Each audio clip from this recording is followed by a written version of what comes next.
What you see here are electric erasers. I have several in the classroom.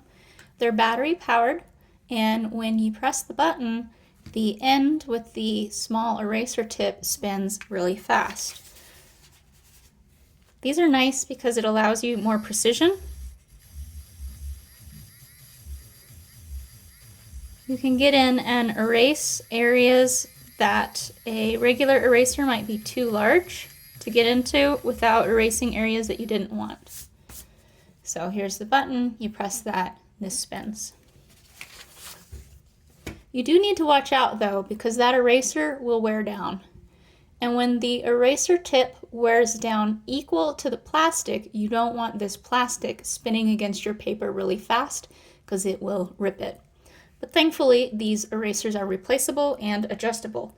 So this gray part here, you just grasp that and pull that out. And then it's kind of like a pair of tweezers gripping the eraser.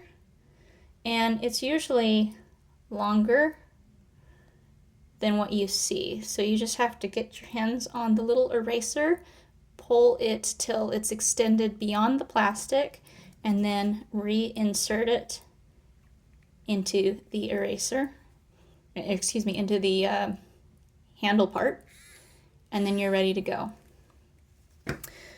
These can also be replaced with a larger size of eraser. So as a comparison, here's the fine tip and here's the regular size. And you just put it in this prongs, put it down in here, and you can go back to erasing slightly larger areas.